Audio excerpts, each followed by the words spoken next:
as a leader, one of our number one and most important jobs is storytelling. Being able to clearly and succinctly share your story, have people join that story. So I would say that's something that I really enjoy, and I think I'm really good at it, and it's something that is definitely a superpower that I'm proud of. Would you join me in welcoming Carmine to the stage? Innovation Realized is back, and what's so special is that we're here physically together after the pandemic. So you talked about your leader all of a sudden became the global head of ESG for the organization. So moving people around and having talent do tours of duty. Incredibly important, yeah. And that's something that, we reflect on what we should be doing more of. And obviously pre-pandemic, we were doing more of that. Now the pandemic has stifled that a bit, the moving people across borders and so forth during the pandemic really was not existent. Now you might say we use technology and so forth, but it's not the same. It's not the same when you don't have the resident roots in the region. Well, having said that, talking about roots in the region and how regions are being upended, talk to me about supply chain and the challenges that we've had, the insight that we're advising people that you can't just put your supply chain into digital, but how can you accelerate and leapfrog concurrent processes and redundant chains? Yeah, so on supply chains, before the pandemic, we have an outstanding supply chain consulting business. We did a survey, and only 25% of our clients actually had their supply chain digitized. We're using technology, they would know where products are and so forth.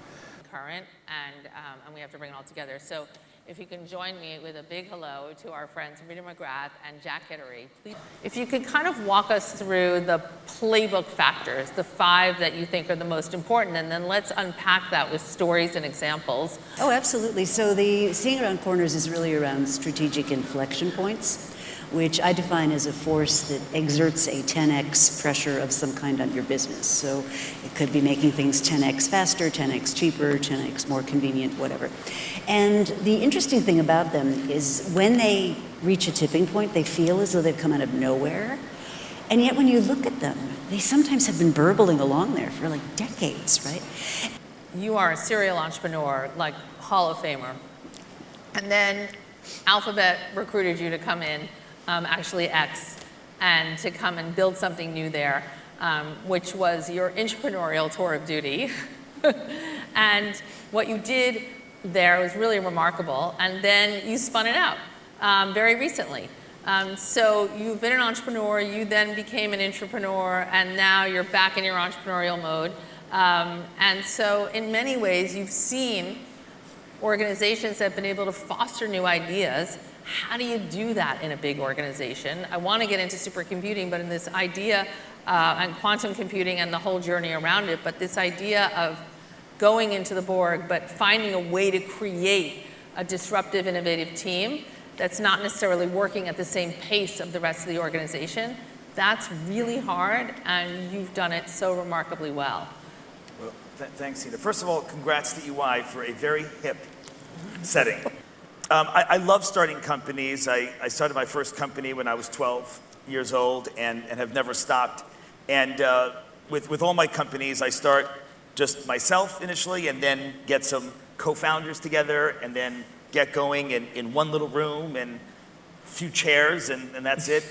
And when I was recruited to Alphabet, it was an opportunity to start another company, but this time the analogy I use is imagine, instead of building a house on the ground, imagine building a house on top of a 100-story skyscraper, right? So you're still building a house, but you've got a lot of ballast under you, you've got a lot of support under you. So it was just a really great experience coming into Alphabet, being able to tap into 140,000 of the most intelligent and thoughtful people out there, supporting us, giving us ideas, but also not just checking in with the people around us, but checking in with the outside world. Carmine.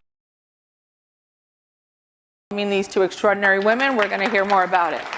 So in thinking through that, how are you thinking about sort of when you incubate, when does something then graduate to be able to be an omni-channel brand? Yeah, that's a great question.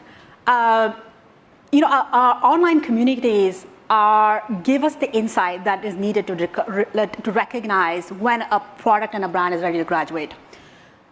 If you look at the numbers approach, we look at like a market share, right? So if you get to 10 to 15 market share within a particular category on a marketplace, which is Amazon for us, that's when we realize that the brand is ready for a DTC presence, right? That's not to say that a brand cannot have a website before that, but when I say DTC presence, it's essentially having the storefront, but also really strong commerce engine supported behind that. So that's the iceberg. We've seen under the water what really happens. You go in and you see a product, but you don't realize all the things that are happening both on the platform and behind the platform. How are you gamifying this with your community? Yeah, part of this community has been sort of, I look at them almost as these like brand hunters. They want to buy better, but they also want to help others buy better, which is the key part to it, because that means they want to share their experiences with others. They are very, very heavy consumers of our content too. So we have a newsletter every Thursday. I recommend subscribing. Lands tomorrow morning with all the newest brands that I've launched during the last weeks, reports on what's out there, trend dives, answering questions like what's new, what's good, what's interesting. And so these community members are very, very heavy users of this content. They buy these things, they try them, and then share their opinions on things interesting. So I think what we've heard across marketplaces, across D2C, which have huge numbers and huge impact, is at the end of the day, a brand is not what you as a company say about yourself. It's what a friend tells a friend. So it's such a privilege to bring both of you great ladies here and sharing it with these people and the audience. And so I would say not goodbye, but to be continued. To be continued. Thank you so much. Thank you. So, without further ado, I am going to introduce Tina Sharkey. And new ways of thinking about how we as people are going to get ready to tackle the challenges of the new economy. How have you thought about, again, that MVP to that system, to that scale, to the vertical integration? Because it's such a big, giant vision.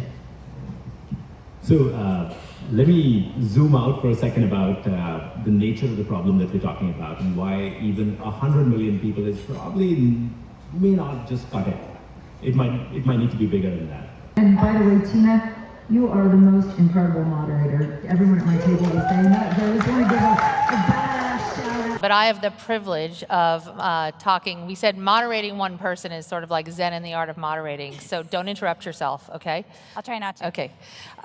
Julia Hartz. If you don't know Julia, I will tell you that not only is she the co-founder of Eventbrite and the newly minted CEO and board member at Eventbrite, but also a great friend and one of the people I most admire out there. Let's hear a little bit about the history of Eventbrite, and then we can get into its next decade and the next chapter of growth that you will be driving. Sure. So Eventbrite was founded in 2006 by myself and my co-founder and husband, Kevin Hartz, and our third co-founder, Renaud Visage, who I like to say was the bravest man to start a company with two people who were engaged to be married at the time. So this year is a really important year for us because it is our 10th Eventbrite-versary, we call it, and also my 10th wedding anniversary. So it's quite a moment of reflection. And thinking about that, just for the audience's sake, let's have a little bit of the numbers in terms of how many tickets are you selling a year, how many countries are you in, how many people are passing through your turnstiles, as it were. Sure. So Eventbrite powered 2.1 million events last year around the world in over 180 countries. We heard about all the good things. Let's hear some of the mistakes. And if you had to do it all again, you have the privilege of having had a seat at the table for 10 years, but not the head seat. Now you get to shift and say, okay, I got to watch, I got to engage, and now I get to lead. What mistakes were made, and what lessons did you learn from that the audience can also take away as a great lesson? I think that one of the biggest mistakes that companies can make as they scale is what I just mentioned, which is doing things that maybe seem like a great idea and seem like a good use of time and resources, but actually aren't measurable, significant, incremental growth to your strategy. And those are hard things to discern when people and emotions are attached to them. Let's use Eventbrite as one of the companies that shines that light. Thank and you. thank you.